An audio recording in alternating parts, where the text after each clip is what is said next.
এবারের রবীন্দ্রনাথের জন্মদিন বা জন্মজয়ন্তী জন্ম উৎসব, যা আপামর বাঙালির প্রাণের উৎসব, খুব দুঃসময়ের মধ্য দিয়েই অতিবাহিত হলো। এখনও উৎসব চলছে সারা বাংলা জুড়ে বিভিন্ন জায়গায়। গত 25শে বৈশাখ আমি কবিগুরুর জন্মদিনে তার সভ্যতার সংকট প্রবন্ধটি নিয়ে আলোচনা করেছিলাম। আজও তার যে কত প্রাসঙ্গিকতা, কবিগুরুর সেই আশঙ্কা, বিষাদময় প্রকাশ, তার সময়ের ভবিষ্যতের ভারতবর্ষকে নিয়ে, বিশ্বকে নিয়ে, সেটা আমি আমার সাধ্যমতো আলোচনা করেছি। আজকে আমি রবীন্দ্রনাথের চিন্তার আলোয়, তার ভাবনার আলোয় আরও একটি আলোচনা করার প্রয়াস পেয়েছি, তা হলো মানুষের সংকট। সভ্যতার সংকট, তার ব্যাপকতা, তার পরিধি অনেক বেশি। মানুষ সেই সভ্যতার একটি উপাদান মাত্র, যদিও মানুষ তার নিজ দক্ষতায় সভ্যতার রচয়িতাও বটে। আবার মানুষ তার খেয়ালে, তার বিচিত্র চরিত্রের মধ্যে একটি যখন খারাপ, তার কোনো চরিত্রের দিক যখন উন্মোচিত হয় বেশি করে, তখন সে মানুষ আবার সেই সভ্যতার সংকটকে ডেকেও নিয়ে আসে। কিন্তু আজ মানুষের বড় সংকট সারা পৃথিবী জুড়ে। পৃথিবী জুড়ে এই কারণেই বলছি যে যখন রবীন্দ্রনাথের আলোয় বা রবীন্দ্রনাথের ভাবনায় মানুষের সংকটের কথা বলছি, তখন বিশ্ব মানুষের কথাই বলতে হবে, বিশ্ব লোকের কথাই বলতে হবে। কবি বলেছেন যে আপন হতে বাহির হয়ে বাইরে দাঁড়া, বুকের মাঝে বিশ্ব লোকের পাবি সারা। আবার বলেছেন বিশ্ব সাথে যোগে যেতায় বিহারও, সেইখানে যোগ তোমার সাথে আমারও। এই কথাগুলোতে বোঝা যায় যে কবি মানুষ বলতে কিন্তু সারা পৃথিবীর মানুষের কথা বলছেন। কবির মানুষের ধর্ম নামে শিরোনামে যে প্রবন্ধগুলি রয়েছে, একটা বইও রয়েছে বেশ কয়েকটি প্রবন্ধর, সেগুলো মূলত ছিল বক্তৃতা, পরে সেগুলো বই আকারে প্রকাশিত হয়েছে। যদি মানুষের ধর্ম নামক সেই প্রবন্ধগুলো আমরা পাঠ করি, তাহলে দেখতে পাবো রবীন্দ্রনাথ মানুষকে কোন জায়গায় উপস্থাপন করেছেন। মানুষের মধ্যে তিনি ঈশ্বরের অবস্থানকে দেখেছেন। উপনিষদের কথা তিনি ব্যাখ্যা করেছেন খুব সুন্দরভাবে। সদা জানানং হৃদয়ে সন্নিবিষ্ট। সাধারণ মানুষ, কিন্তু তার ভেতরে অসাধারণ কেউ থাকে, যে সদা জানানং হৃদয়ে সন্নিবিষ্ট।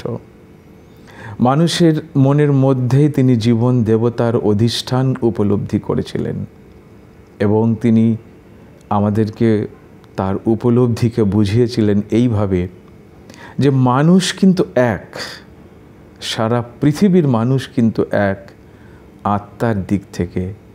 একটি মানুষের সাথে অপর মানুষের আত্মিক যোগ রয়েছে, যে কথা তার পংক্তি তুলে আমি তার চরণ তুলে বলার চেষ্টা করলাম। যে মানুষ, কোনো মানুষ ভারতবর্ষের মানুষের সাথে আমেরিকার মানুষ বা অস্ট্রেলিয়ার মানুষ বা আফ্রিকার মানুষের সাথে কোনো পার্থক্য নেই, তার সাথে আত্মিক যোগ রয়েছে, তার আত্মার আত্মীয়। সেই জন্যই তো ভারতবর্ষের শাস্ত্রে বলা হয় বসুধৈব কুটুম্বকম। রবীন্দ্রনাথ এই বিশ্বলোক, বিশ্ব মানব, বিশ্ব মানবতার কথা বলেছেন। তিনি তার সৃষ্টি বিশ্বভারতীর যখন সৃষ্টি করেছেন, সেখানেও তিনি বিশ্বের মানুষের একটা আশ্রয়স্থল তিনি তৈরি করেছেন। সেখানে উপনিষদের আরও একটা শ্লোকের কথা উল্লেখ আছে তার বিশ্বভারতীর সাথে, ইয়ত্র বিশ্বম ভবত্যেকনিরম, যেখানে সারা বিশ্ব তার আশ্রয় পায়। তো এই ধরনের রবীন্দ্রনাথের জীবন ভিক্ষা, তার যে মানুষ এবং পৃথিবী সম্পর্কে যে ধারণা, সেটা আমরা তার সমগ্র জীবনের রচনায়, তার কাজে, তার কর্মে, তার ভাবনায়, সমস্ত কিছুতেই আমরা পাই। কিন্তু যে মহান ভাব মানুষের মধ্যে তিনি লক্ষ্য করেছিলেন, যে মানুষের মধ্যে জীবন দেবতার অধিষ্ঠান তিনি লক্ষ্য করেছেন, যে মানুষকে তিনি মানব ব্রহ্ম বলেছেন, সে মানুষ কিন্তু আজ বড় সংকটে রয়েছে। সারা পৃথিবীর দিকে যদি আমরা লক্ষ্য রাখি, তাহলে আমরা দেখতে পাব সত্যি মানুষের কত সংকট। আজকে যুদ্ধ চলছে পৃথিবীর বিভিন্ন প্রান্তে, রাশিয়া, ইউক্রেন, ইসরায়েল, প্যালেস্টাইন। আমাদের দেশ এবং পড়শি দেশের সাথেও যুদ্ধ বেঁধে গেছিল। এখন যুদ্ধবিরতি চলছে, শান্তি বিরাজ করছে। এছাড়াও আতঙ্কবাদ, সন্ত্রাসবাদ আজ পৃথিবীর আরও একটা মাথা ব্যথা। সারা পৃথিবী জুড়ে এই আতঙ্কের আবহ, সেখানেও মানুষের একটা সংকট সৃষ্টি করে দিয়েছে। এইভাবে যুদ্ধ, আতঙ্কবাদ, সাম্রাজ্যবাদ এবং আধিপত্যবাদ, এই সমস্ত কিছু দিয়ে আজ মানুষের যে সংকট, মানুষের সাথে মানুষের আত্মিক যোগ ছিন্ন হয়ে গেছে। মানুষ বড় ইহলোকমুখিতা হয়ে পড়েছে। এটা রবীন্দ্রনাথেরই ভাষা। রবীন্দ্রনাথ বলেছেন, মানুষের সাথে মানুষের যে আত্মিক যোগ, সেটা তার মধ্যেই থাকে ধর্ম, তার মধ্যেই থাকে আধ্যাত্মিকতা। এবং সেই জন্য তিনি মানুষের আত্মার উন্নতির কথা বলেছেন, আত্মশুদ্ধির কথা বলেছেন, আত্মশক্তির উদ্বোধনের কথা বলেছেন, এবং সেখান থেকে মানুষের শুভ বোধের তিনি প্রত্যাশা করেছেন। যদি এইগুলোই মানুষের মধ্যে হতে পারত, আত্মার উন্নয়ন ঘটাতে পারত, আত্মশুদ্ধি হতে পারত, যদি ধর্মকে নিজের জীবনে প্রতিষ্ঠিত করতে পারত মানুষ, তাহলে মানুষের মধ্যে, মানুষের সাথে মানুষের শত্রুতা হতো না। মানুষ কোনো একটা ভূখণ্ডের মানুষ বা মানব গোষ্ঠী, তারা আর একটা ভূখণ্ডের উপরে নির্মমভাবে অত্যাচার চালাতে পারত না, সভ্যতাকে ধ্বংস করে দিতে পারত না, মানুষের প্রাণহানি ঘটাতে পারত না।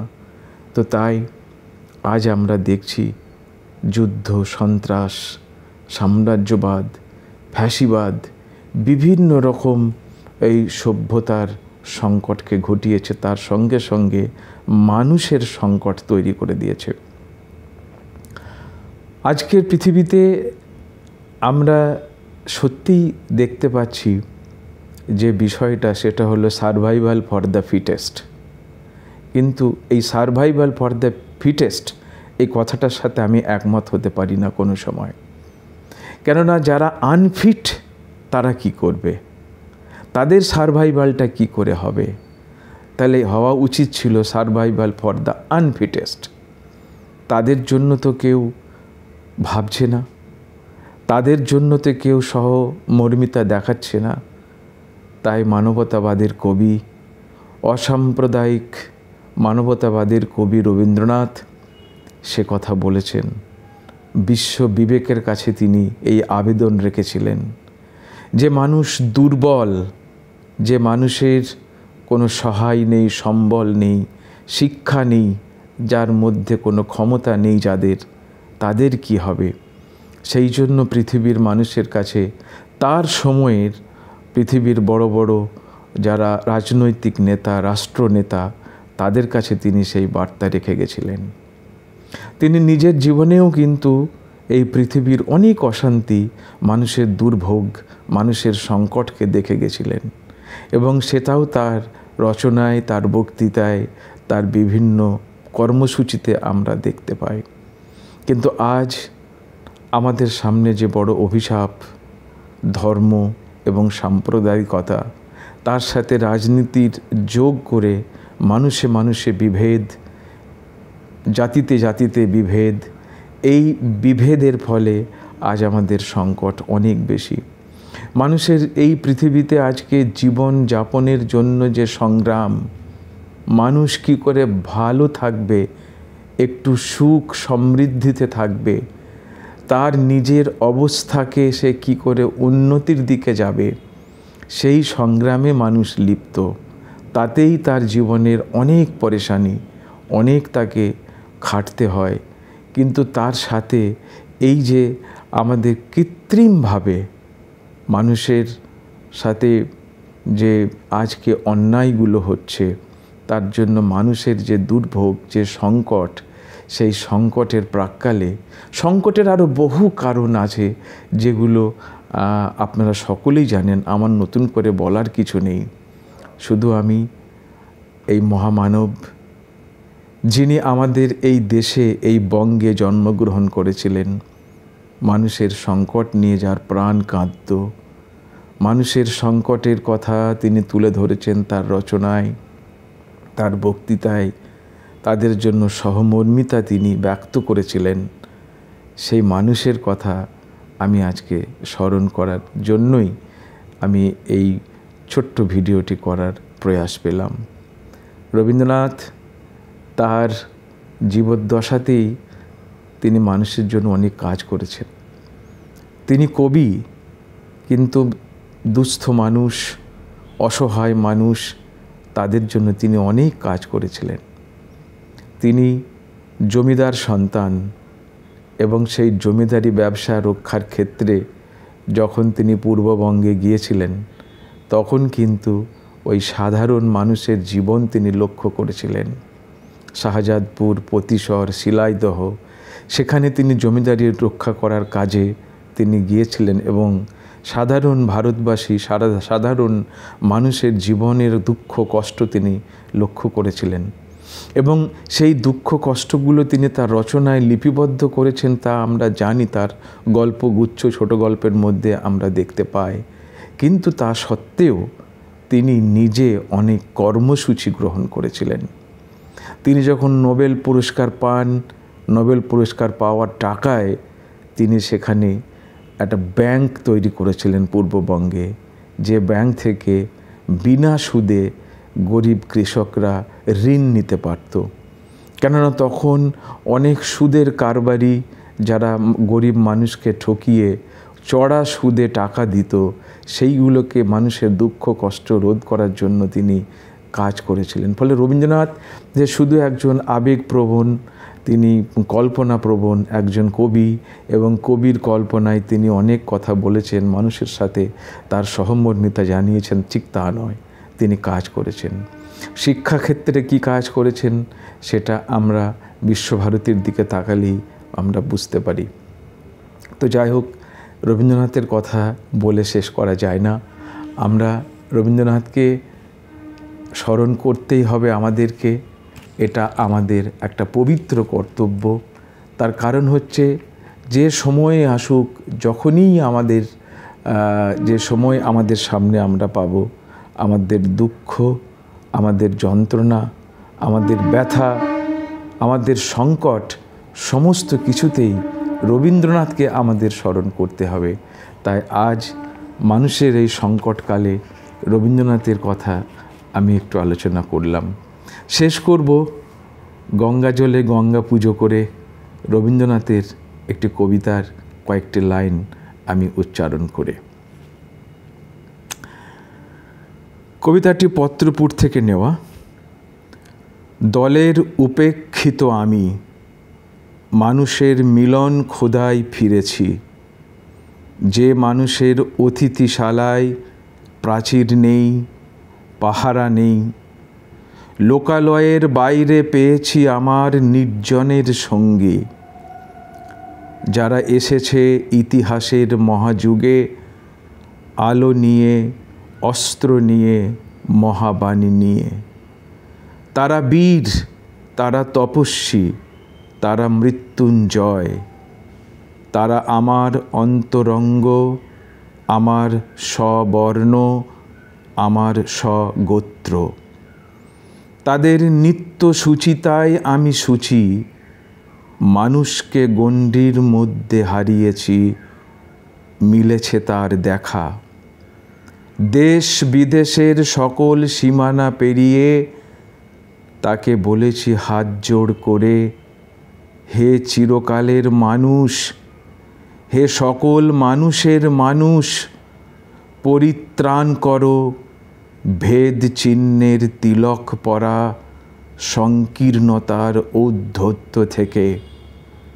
হে মহান পুরুষ, ধন্য আমি দেখেছি তোমাকে তামসের পরপার হতে, আমি ব্রাত্য, আমি জাতিহারা।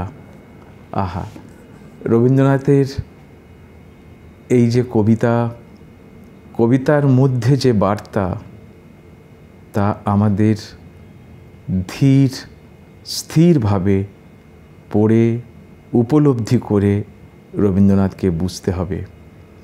রবীন্দ্রনাথের প্রতি আমার আন্তরিক শ্রদ্ধা জানিয়ে, রবীন্দ্রনাথের প্রতি আমার কৃতজ্ঞতা জানিয়ে, তার সম্পর্কে মানুষের সংকটকে নিয়ে আমার সাধ্যমতো সামান্য আলোচনা করলাম। আপনারা শুনবেন, মতামত জানাবেন, ভালো লাগবে, আমি উৎসাহিত হব। ধন্যবাদ, খুব ভালো থাকবেন আপনারা।